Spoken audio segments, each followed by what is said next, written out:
Olá, queridos amigos, sejam todos bem-vindos a mais um Josuane Leite Dia a Dia com a Palavra de Deus. Hoje tenho um imenso prazer de receber um convidado super especial, que é graduado em Geografia pela UFC, pós-graduado em Ensino de Geografia pela mesma faculdade UFC, pós-graduado em Coordenação e Gestão Escolar pela FAC, Faculdade de Curios, professor, que é o que mais me anima, um professor que ensina, que traz educação, traz cultura. Ele é professor da Rede Estadual de Ensino do Estado do Ceará e da Rede Municipal de Ensino de Fortaleza. Ele tem o prazer de ser um conterrâneo, nascido na minha terra, nascido e criado em Sítio Marinho, em Pindoretama, Ceará, da minha terra, essa terra dos canaviais. E eis aqui o nosso grande professor Lúcio Flávio Silva Holanda. Pronto. Seja bem-vindo, Lúcio. Viu? Viemos falar da sua preciosíssima obra, né? Gostaria que eu não apresentasse, mas você fizesse questão de fazer isso. Seja bem-vindo, meu irmão. Muito obrigado pelo espaço de antemão, José. Eu fico muito grato, né, de ser tão bem acolhido aqui no seu canal. E é uma maneira de repercutir a nossa singela obra, né, nosso singelo trabalho. Eu, como você falou, eu sou aqui de Pindoretama, nascido e criado no Sítio Marinho, meu torrão, e eu amo essas expressões, viu?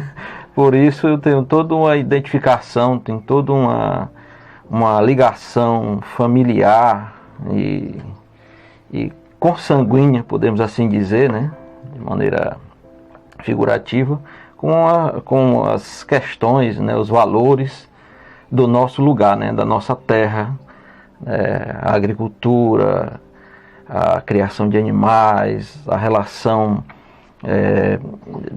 com bastante afinidade do que os valores e os elementos que fazem parte das nossas origens, né, das nossas raízes. Você se considera um conservador no conceito de bons costumes familiares, ainda de pedir a bênção, de ir à missa? Sim, eu sou católico, né, de formação, de origem, e continuo católico, continuo com a minha fé. E esses valores, eles são imprescindíveis, né, importantes demais, até para a nossa formação humana, né? Exatamente. Para o nosso cotidiano, nosso dia a dia, né? Exatamente. Falando questão de fé, Lúcio, você é casado? Sim. Tem filhos, né? Tenho 3 filhos maravilhosos. Maravilhosos. Você pode nos dar o nome delas? Pois é. Das princesas? São 2 princesas e um rapaz que nos agraciou, né, nos presenteou, né, com o Felipe. O Felipe. Eu tenho a Vitória Margarida. Isso. Uma jovem já, uma adolescente de 17 anos. Tenho a Sofia Margarida, que é uma criança linda, né, 6 anos de idade. E agora, como eu disse, Deus nos presenteou, nos deu a dádiva, né, de nos mostrar um cravo, né, das margaridas. É verdade. Que é o Felipe, né? Ele tem 1 ano e 2 meses, né? Nossa, que bacana. Sim, uma maravilha, é um presente de Deus à nossa família, né? Assim, eu conheço um pouco da família do Lúcio, um pouco mais a Ednásia, sua esposa. E falando de fé, a Ednásia foi minha catequista para a primeira comunhão. Olha que bacana. Estou lhe chamando de velhos não, viu? É porque eu já também estava em idade um pouco avançada para a catequese. Somos contemporâneos. Somos contemporâneos. Mas a família linda, né? A família cristã, com os valores cristãos, era isso que eu gostaria de deixar bem claro, né, Lúcio? Que vale a pena você adquirir esses valores e repassar para os filhos, né? Isso. Essa raiz de o respeito, de pedir a bênção. Eu acho que isso é indiscutível, né? E assim, eu gostaria de que você apresentasse e mostrasse para nós sua obra-prima. Eu sempre costumo dizer que é uma obra-prima, essa preciosidade, porque é uma preciosidade. Eu gostaria de lhe perguntar como foi que surgiu essa inspiração de vir nascer Terra e Vida entre Carlos e Margaridas. Pois é. Eu sou professor, como já foi dito, da rede estadual, ensino médio aqui em Pindoretama, na escola Júlia Alenquer Fontinelli. E a ideia nasceu na escola. O projeto nasceu na escola. Nasceu na escola.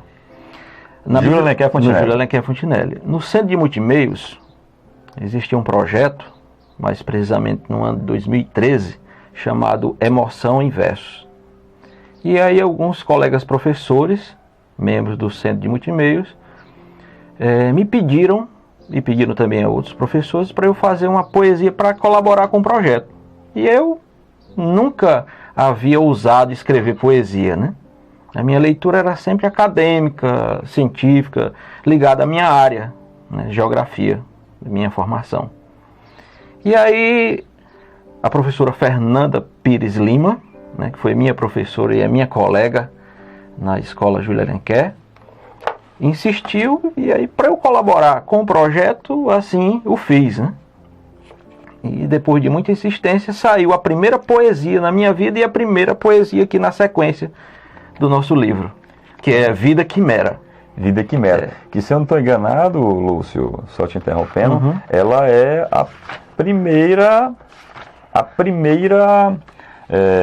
poesia, e que, inclusive, se você me permitir, fica à vontade. Eu grifei uma parte que mais me encantou, que diz o seguinte: como é bom contemplar a vida, mesmo com as suas partidas, idas e voltas, percalços e percursos, controlar tramas da alma. Essa expressão é fantástica, sem esquecer a finitude da matéria, para a gente não pensar que a gente é eterno e acabar deixando de contemplar a preciosidade que é a nossa vida, que Deus nos deu. Nos fala como surgiu esse primeiro. Limitada, mas valiosíssima. Valiosíssima. Né? Pois é. Então, escrevi, né, a primeira poesia na minha vida, né, foi Vida Quimera. Muito bem inspirada, né? Foi uma inspiração divina. Na realidade, a poesia, ela nasce de uma maneira, assim, às vezes até inexplicável, né? Sobrenatural, sobrenatural, é algo mágico, flui de uma maneira que não há como descrever materialmente, né? Então, quando eu terminei de escrever Vida Quimera, gostei. Li, reli e gostei do que havia escrito. Aí levei para alguns colegas apreciarem, e eles gostaram, né? Inclusive me incentivaram. Aí, a partir desse insight, né, eu pensei na minha trajetória de vida. Eu pensei nas minhas origens, nas minhas dificuldades, né, na minha família, no que eu vivi quando criança, no que eu vivi quando adolescente, naquele cotidiano do campo, não de um campo sertanejo, mas do campo do tabuleiro aqui da nossa região, pré-litorâneo. Do alagadiço, né?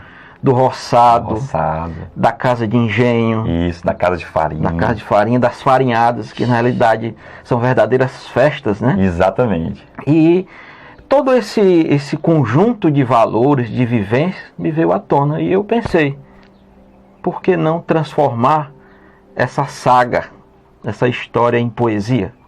Eu vou ousar, vou tentar fazê-lo. E aí, né, de maneira bem resumida, de maneira bem sintetizada, nasce o livro Terra e Vida, Entre Carlos e Margarida. Terra e vida, é um pouco a terra, o meu torrão, as minhas origens, e vida, a minha saga, né? E entre Carlos e Margaridas, as dificuldades, né? Os calos representando as dificuldades, as barreiras, né?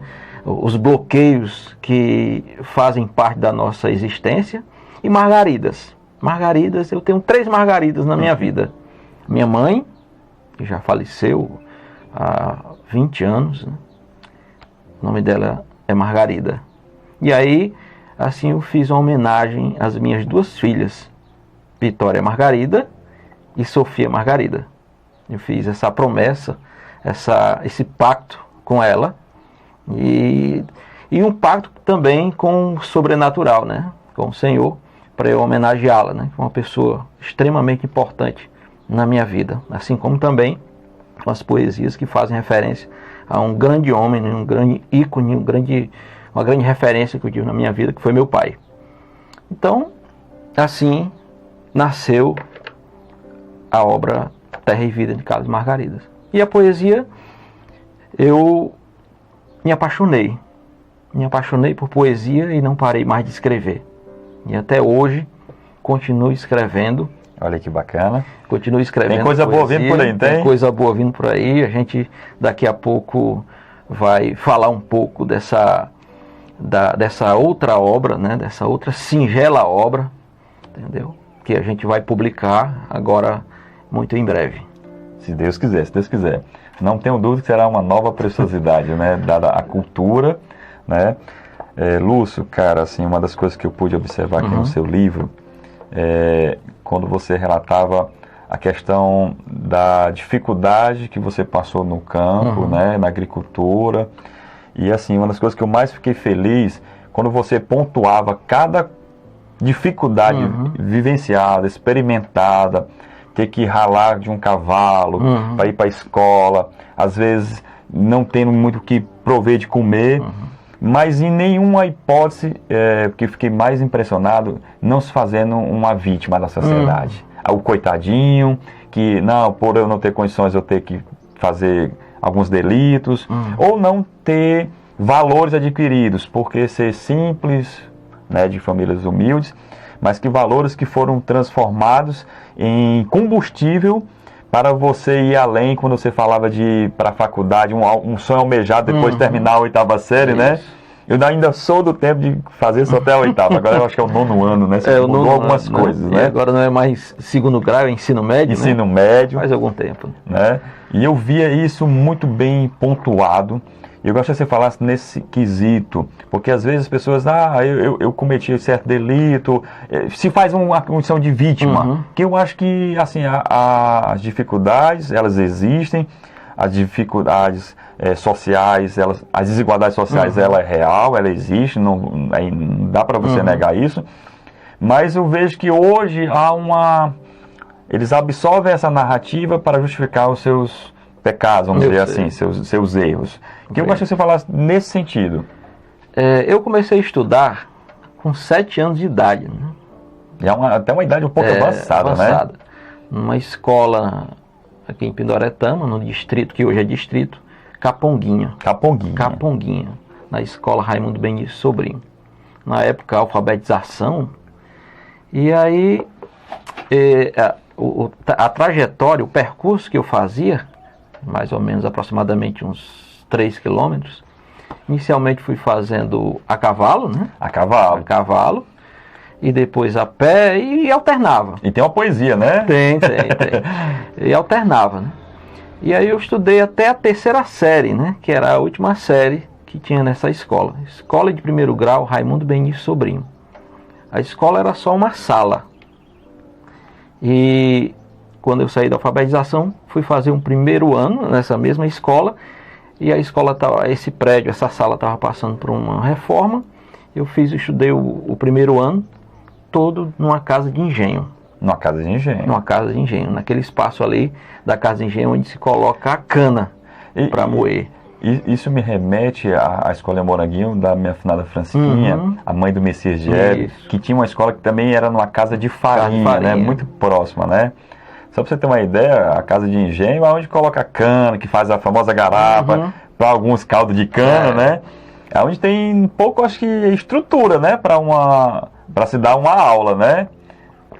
Praticamente nenhuma, né? Era aquele quadro móvel, um quadrozinho de mais ou menos 1 metro, 1,5 metro, mais ou menos quadrado. E a gente tinha, era de certo modo precário, certamente precário, mas ao mesmo tempo com um contato direto com a natureza. As galinhas passando por baixo das cadeiras, né, o cachorro ali ao lado, o pato, o porco, né, enfim, era a sala de aula que ao mesmo tempo era uma espécie de mistura com os elementos ali da paisagem, né? Que é muito bonito. Muito bacana, mas assim, muito precário, né? Então, o transporte escolar nessa época não se falava. Nem se cogitava a possibilidade.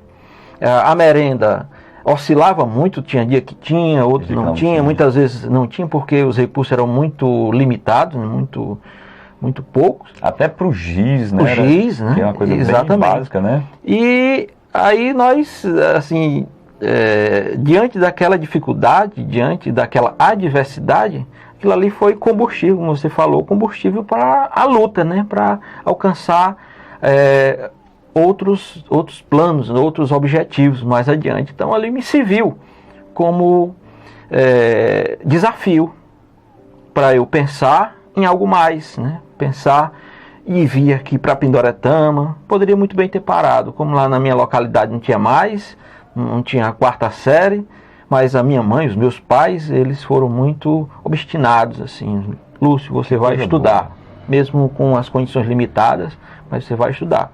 E aí, eu também creio que estava dentro da minha natureza, né, o desejo, né, de ir mais além, de sair daquele ambiente da agricultura. Não que a agricultura me diminuísse ou que a agricultura, aquelas atividades ali do campo, fossem atividades, vamos dizer assim, menores, né? Com menos importância. Exatamente. Não, de jeito nenhum, certo? Mas eu queria estudar, entendeu? Eu queria estudar. E assim eu vim para Pindoretama, né? Fazia a 4ª série do ensino fundamental, na época do 1º grau, e aí eu tive que fazer um percurso maior, vindo a pé. Lá do Sítio Marinho para Pindoretama, para a Escola Júlia Alencar Fontinelli. Alguns quilômetros, viu? Aproximadamente uns 4 quilômetros. E aí fazia esse percurso diariamente, passei da 4ª série à 8ª série, né? 5 anos fazendo esse percurso a pé, quando eu terminei o meu ensino fundamental em Pindoretama. Mas assim, de muito aprendizado. E isso até me instigou a contemplar as paisagens do nosso lugar, da nossa região, né? Então todo dia eu observava os canaviais, tomava banho nas capongas, né? Eu ia para a escola, quando retornava, atravessava alguns riachos, né? No caso, por exemplo, a Caponga do famosa Caponga, né? A Caponga, e aquilo ali se tornava um lazer, né? O caminho, o percurso já era mais prazeroso. Já era mais prazeroso, né? O banho na Caponga, aquelas brincadeiras com os nossos colegas. A cana trocida, né? Do caminho que caía dos caminhões. Ou passar pelo engenho e tomar uma garapinha, né? Um caldo de cana, comer uma rapadurinha mole. Então tudo isso fez parte da minha vida, da minha vivência, das minhas origens, da minha saga. Nossa, que bacana, viu? A manga, o caju que caía, toda essa experiência que eu acho, Lúcio, que nós não estamos mais apreciando essa maravilha, que é vivenciar essa natureza que Deus nos presenteou, né? Dessas coisas peculiares. Claro que você não precisa mais andar a pé quilômetros, hoje tem bicicleta, tem moto, tem ônibus, claro, mas pelo menos voltar a ter o contato, né, Zé? Zé não, foi o Zé Albino, né? O Lúcio Flávio, né? Lúcio Albino. E eu achei que você falasse dessa vontade de nos despertar a ter esse contato com a natureza, com a cultura local, ser motivado a isso. As nossas origens, elas dizem muito, né, do nosso fazer, né? E eu aqui de Pindoretama jamais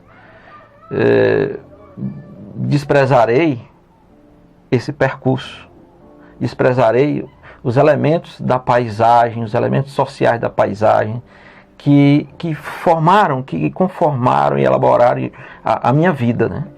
Então, o engenho, a casa de farinha, os valores ali atribuídos a esse patrimônio material, eles são riquíssimos e são inerentes à nossa existência, à nossa vida. Então, eu aprendi muito, por exemplo, a minha esposa me considera, e eu acho que não é só ela, muito paciente. E eu aprendi muito no ato de fazer a rapadura, aquele processo do corte da cana, de levar para o engenho, de moer, de esperar toda aquela maturação do caldo se tornar mel, que se torna rapadura, que coloca nas caixas. Todo esse processo, se você for analisar, é um processo lento, que exige paciência, exige ponderação, exige sabedoria. Por exemplo, tem uma figura Pois bem, então, dos trabalhadores ali do engenho, né? Tem um que eu tenho uma admiração muito grande, né? Nesse ato de paciência, de sabedoria, de saber o ponto certo da rapadura, que é o ponteiro, né? Que é o chamado ponteiro, verdade, né? verdade. Ele tem todo ali de maneira empírica, de maneira visual e pela experiência, ele sabe exatamente o ponto, né? Que aquele mel está adequado para ser retirado e colocado lá naquelas caixas, naqueles recipientes, naquelas tigelas. Então ali eu observava os colegas, né, que eu trabalhei já na casa de engenho, né, sem cientificidade nenhuma, né, sem leitura acadêmica, só na base do empirismo, né, da observação. E eu observava o trabalho daquele profissional, entendeu? A sabedoria, a calma, a paciência, entendeu? A ponderação. E a vida da gente é isso, né? Esses valores, eu estou citando o exemplo aqui do ambiente da casa de engenho, a gente pode trazer para a nossa vida. É isso que eu tentei fazer, né? Parar, refletir, né? Analisar os prós e os contras dos desafios que a gente enfrenta diariamente, né? E, acima de tudo, buscar sabedoria divina, né? Que ele é o grande mentor da existência, né? Exatamente. Fiquei muito feliz com essa expressão, o grande mentor. Tem um vídeo aqui no canal que o título é Deus, o autor da vida. Você já pode até trazer de uma forma mais diferente, o mentor da vida, né? Exatamente. Uma coisa que eu gostaria de perguntar, Lúcio, qual a importância da poesia e da cultura na formação das futuras gerações? E isso eu falo também, qual é a importância dessa poesia na sua vida, dessa cultura na sua vida, que você já falou bastante, mas para as futuras gerações, que tem se perdido nessas condições de buscar, de experimentar essa poesia. A minha formação, além dessa história rural, né, camponesa, a minha formação acadêmica é geografia, né? E a geografia é a ciência da leitura dos espaços, né, das paisagens, da contemplação. E a poesia, tem um autor francês chamado Edgar Morin. Edgar Morin, ele tem 98 anos e ainda está muito lúcido, é um grande pensador da atualidade. Ele diz que a nossa vida, ela é prosa e poesia. A prosa são as nossas obrigações do dia a dia, né? Sim. É o trabalho, são os fardos muitas vezes que a gente carrega. E a poesia é a contemplação, é o prazer, é estar aqui, por exemplo, tendo essa conversa muito agradável e saudável com você. A poesia é observar os elementos da natureza e degustá-los, né? Degustá-los, as coisas simples da vida. Eu gosto dessa palavra degustar. E degustá-los, né? Porque é isso que agrega, que ajuda a agregar valor à nossa vida. A observação, a reflexão, né? O sentir prazer pelo que a gente observa, pela a beleza da criação. Essa expressão que você está falando de contemplação, eu fico me lembrando que a gente, por exemplo, uma coisa que é muito difícil de vivenciar hoje, faltou energia uns dias atrás, à noite, e simplesmente o céu estava imensamente estrelado. Chamei a minha esposa e fomos contemplar as estrelas no terreiro, certo? Ali terreiro, conversando e observando as estrelas. Algo que assim nos confortava e trazia assim um sentimento de prazer assim inexplicável, né? Não dá para descrever, não dá para descrever, até perceber os cânticos de alguns pássaros que mesmo à noite ainda ousavam contemplar o seu cântico aos nossos ouvidos, né? Isso é muito bonito. Esse tipo de prazer que a vida nos oferece é o mote da poesia. A gente tira a poesia daí. Às vezes eu estou em casa, estou no terreiro, ou estou observando, por exemplo, lá em casa tem um espaço considerável, né, no quintal da casa, no terreiro, e eu coloco uma água, os pássaros vêm se deliciar, tudo mais, e eu fico observando. Aquilo ali é inspiração para eu fazer poesia. Às vezes eu estou dando aula, vem aquele insight, aquela luz, e eu tenho que escrever, escrevo, rabisco, depois eu vou melhorar. Então, assim, é da observação, é a inspiração divina que dá aquele mote, aquele insight. E a poesia, ela ajuda a gente melhorar a nossa condição de humanos, conseguir se colocar no lugar do outro, conseguir perceber a beleza do próximo, a beleza das paisagens, como eu já falei. E isso está embutido na poesia. E nos últimos anos, esses valores, esses elementos, esses signos, tomaram conta da minha vida, fazem parte da minha vida, além do meu fazer no magistério. E daí, aqui está, né, o nosso trabalho, e como já foi dito aqui, outro está por vir, né? Está chegando aí, já posso antecipar. Você pode nos falar um pouco dessa nova obra? Está chegando aí para o próximo mês, em primeira mão, agora na Bienal do Livro, no Centro de Eventos, que vai acontecer do dia 16 ao dia 25 de agosto. Já desse mês agora, né? No seguinte, próximo mês seguinte, eu estarei lançando lá o livro Geografando Poesia e Palavreando Cheiros. Olha aí. Então eu trouxe a geografia para a poesia. Olha aí. Tem uma parte do livro, o livro é dividido em duas partes.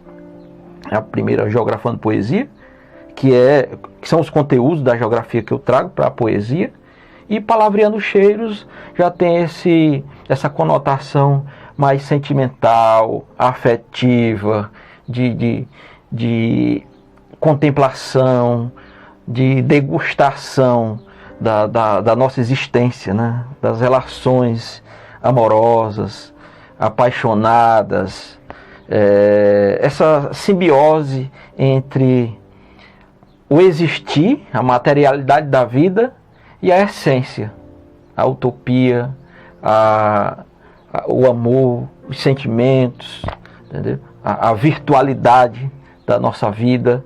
Enfim, tem toda essa carga, vamos dizer assim, romântica também. Essa utopia ela é válida para a gente, né? É o que nos move, né? A gente precisa sonhar. Exatamente. Né? Sonhar, projetar situações alcançáveis, às vezes até inalcançáveis, mas para aquele momento é limitado, é inalcançável, mas quando a gente projeta e acredita, né, aquele projeto aquela ideia pode se materializar. É verdade. É importante isso. A utopia é o combustível, né? É o combustível. É o fôlego que nos anima, né? Exatamente.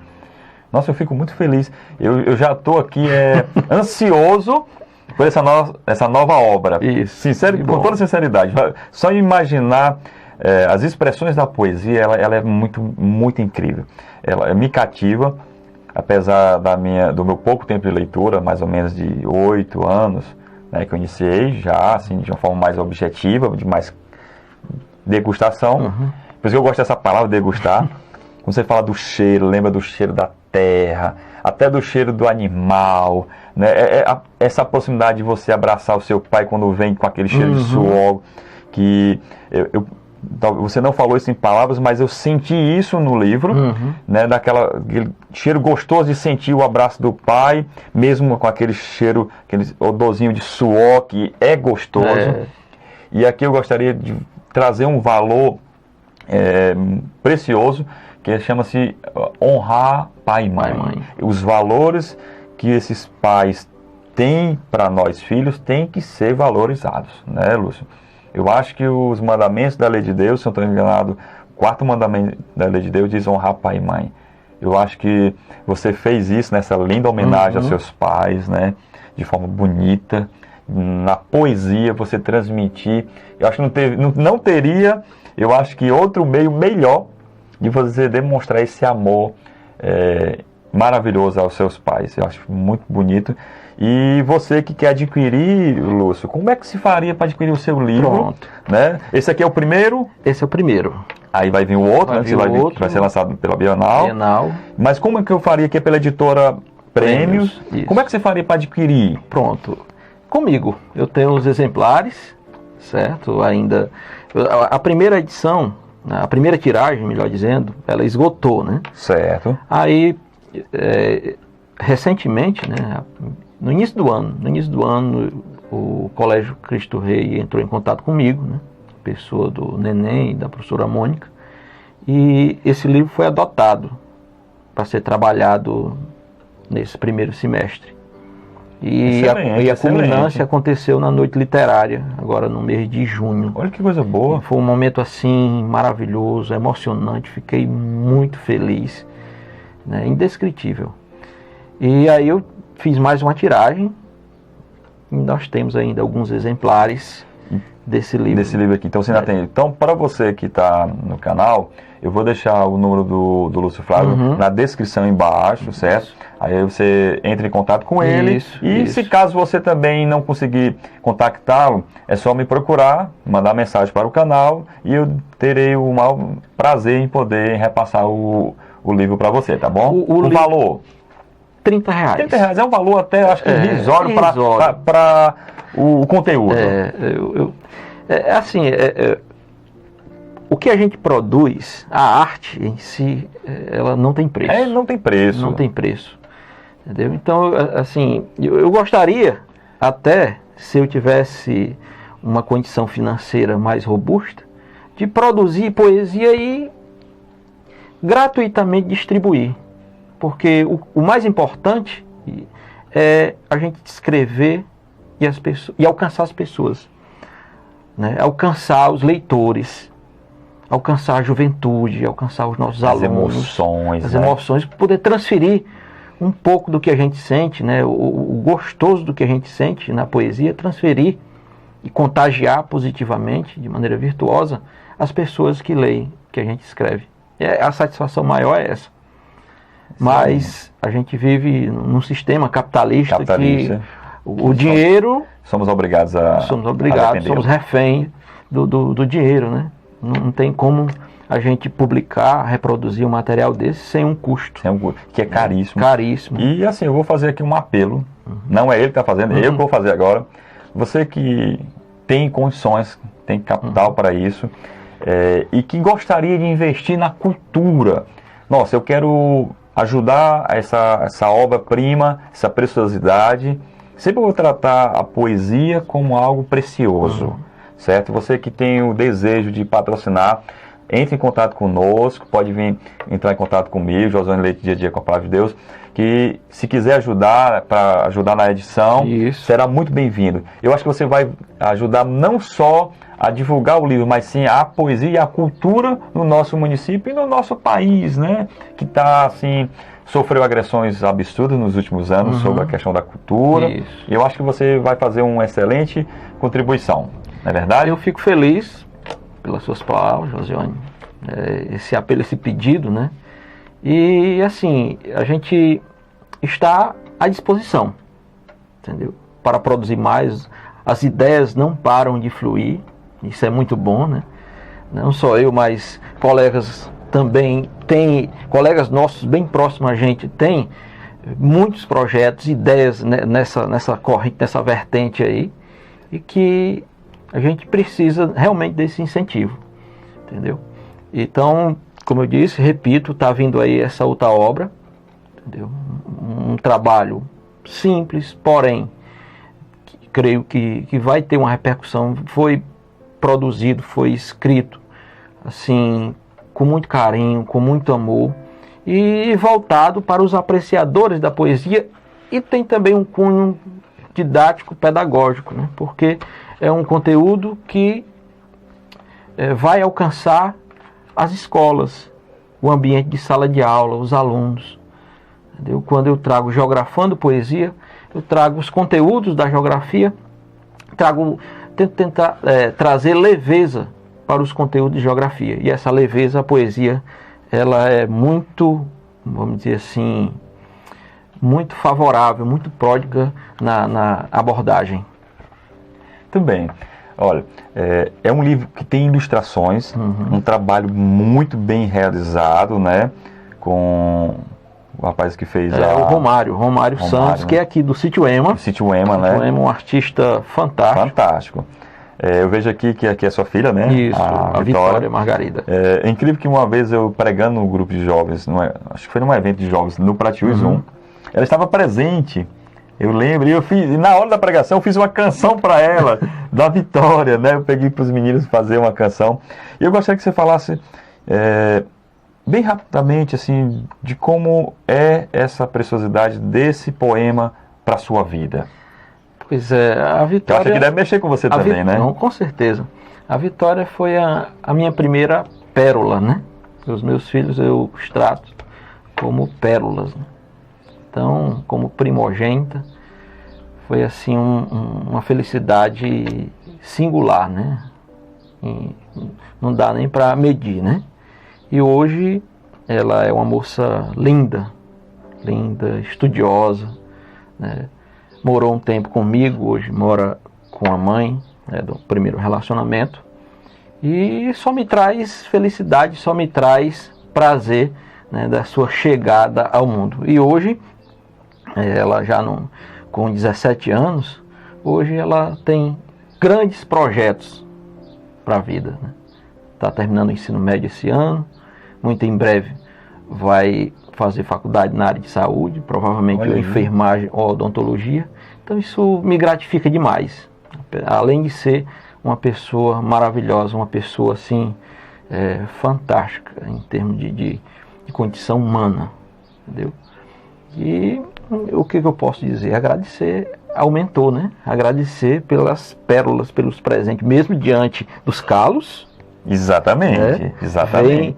Vieram as margaridas e os cravos, né? As margaridas, minha mãe, minhas filhas, e também o odor das flores, das margaridas, a suavidade.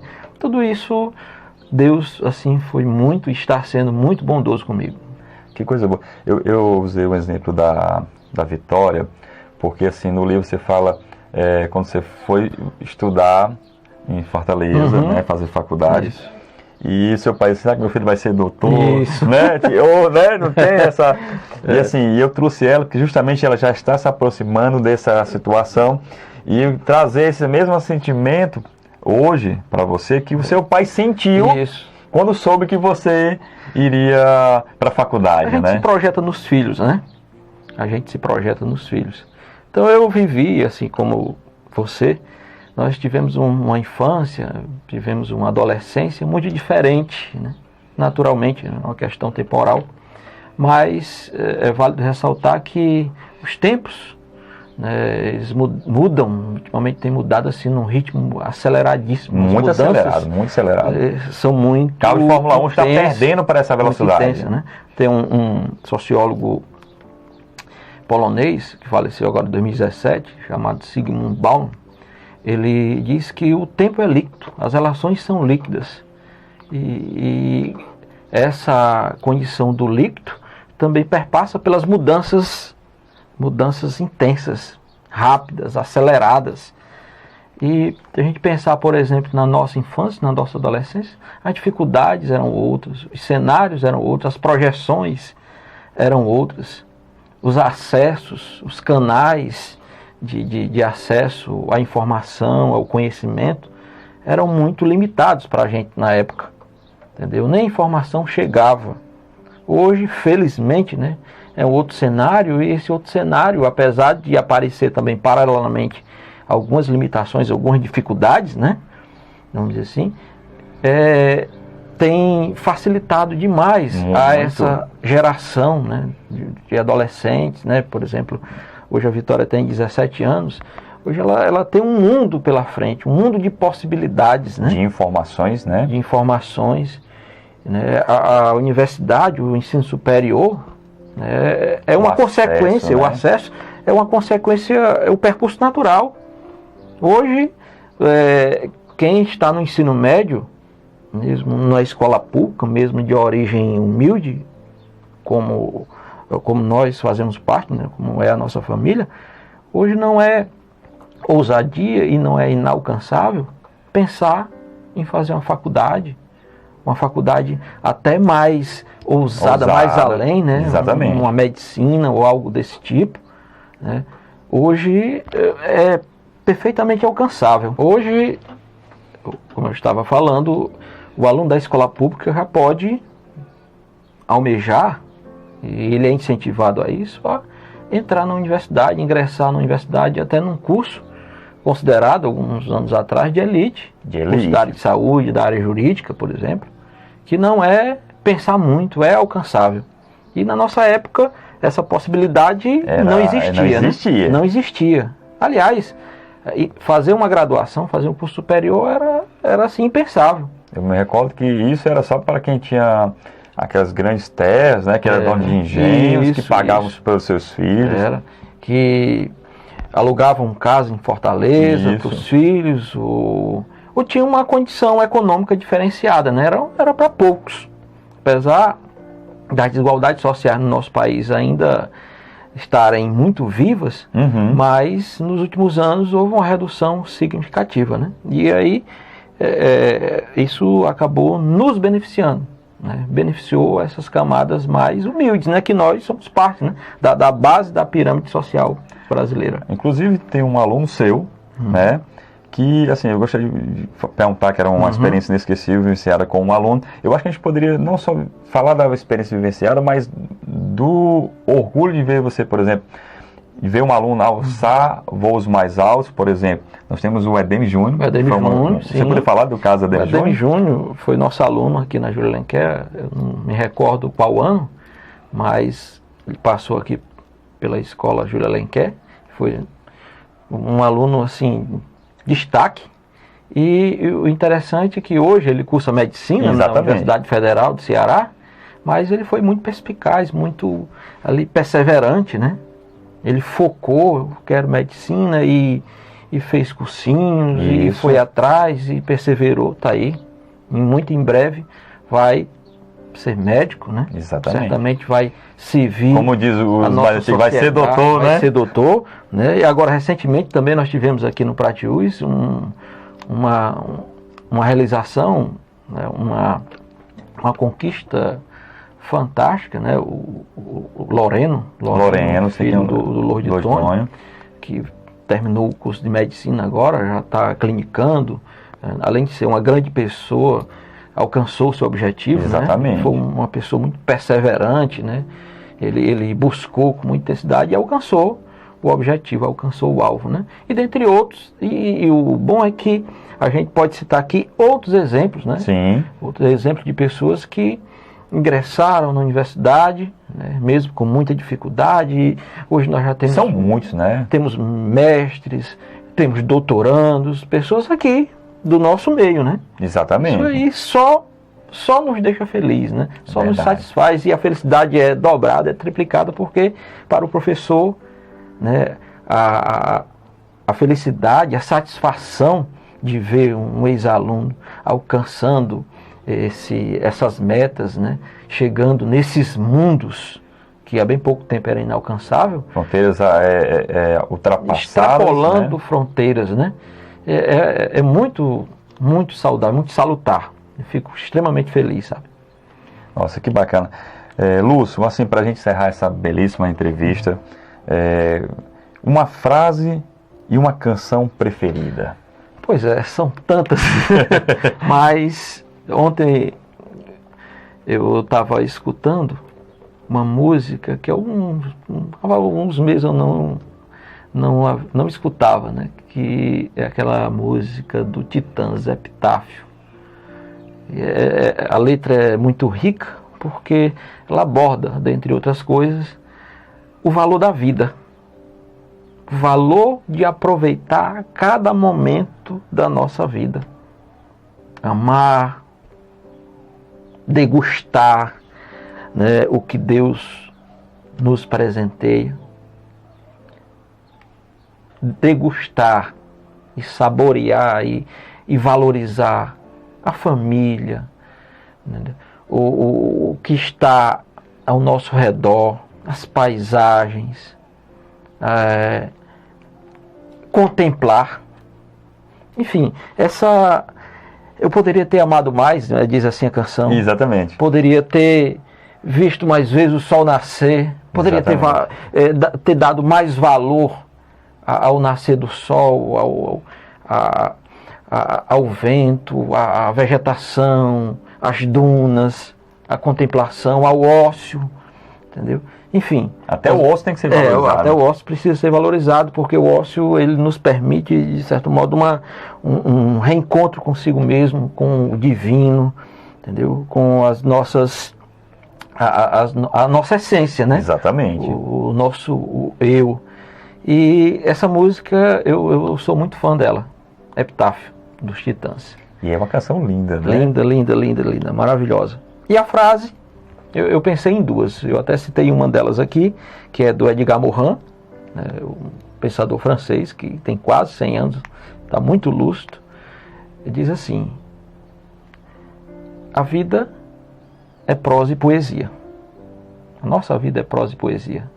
Prosa, o fardo, né, o trabalho, as dificuldades, as adversidades da vida. E a poesia é a contemplação, são os prazeres, são os talheres, os sabores, os bons sabores e odores que a vida nos presenteia. E outra frase é do brasileiro Milor Fernandes, que eu também tenho assim uma admiração muito grande. Ele diz que o importante é ter sem que o ter te tenha. Essa frase eu conheço, ela é muito boa. Ter te tenha, né? É um chamado à humildade, né? Exatamente. É um chamado à humildade, certo? E para finalizar esse momento de frase, tem uma frase Estamos dentro de prosa e poesia. Poesia. Um escritor, um poeta que eu tenho assim uma admiração, uma paixão, acho que foi ele que me fez assim gostar mais de poesia, é o Mário Quintana. Mário Quintana. E vem ao encontro, né, complementa um pouco dessa nossa condição de ser humano limitada. Mas ao mesmo tempo limitada, mas eterna, né? Porque o próprio Deus disse que nós somos limitados na matéria, né? Mas a infinitude, ela é uma marca nossa e que foi, vamos dizer assim, cravado por Deus, né? Por Deus, exatamente. Nós somos infinitos. E o Mário Quintana, ele morreu em 94. E aí colocaram lá um jazigo dele no Rio Grande do Sul, lá em Porto Alegre. Eu não estou aqui, no túmulo. Ou seja, ele não era só aquela matéria. Né? Exatamente. Ele é o que ele deixou escrito, são as lembranças, são a memória de muitos leitores dele, né? Leitores. E o legado. E o legado. É isso. isso. Lúcio, cara, brigadão. A gratidão é minha, de viu? verdade. A gratidão é minha. Seja bem-vindo. Retornará mais vezes quando chegar o novo volume. Com certeza. Será novamente convidado. Para você que está em Josiane Leite Dia a Dia com a Palavra de Deus, se inscreva, ative as notificações, compartilhe, dê sugestões, deixe seu comentário. Também esse vídeo vai para o Facebook, então me siga lá no Facebook, curta, compartilhe. Você tem alguma rede social para te seguir? Tem um Facebook. Ótimo. E agora eu entrei, a minha filha Vitória fez o Instagram. Ótimo. Estou assim, patinando, se familiarizando, né? Me familiarizando com o Instagram, né? Mas eu queria só fazer com ressalva lá no início da minha apresentação, eu queria incluir aí a CLAP, né? Eu faço parte, não está aqui, mas eu faço parte que é a da Academia de Ciências, Letras, Artes e Ofício de Pinoretama. Acho que o fundador é o professor Cacá, o José Carlos Rebouças, e atualmente está passando aí por uma revitalização. Isso. O professor Ricardo Costa é presidente, e eu assumi como vice. Ótimo, excelente. E é mais uma ação cultural, né, virtuosa, que a gente pode repercutir, que a gente pode fazer, né? Se quiser visitar a academia, como é que faria? Pronto, a academia, a sede fica ali na Padre Edilson Silva, em Pinoretama, ali próximo ao centro de abastecimento, né? E aí a gente tem reuniões periódicas, né? Todo mês uma reunião, a gente está retomando agora, e algumas novidades estão vindo por aí, né? Via a CLAP, né? Amém. Muito obrigado. Deus abençoe você. Até o nosso próximo encontro. Josiane Leite, Dia a Dia com a Palavra de Deus. Forte abraço. Ok.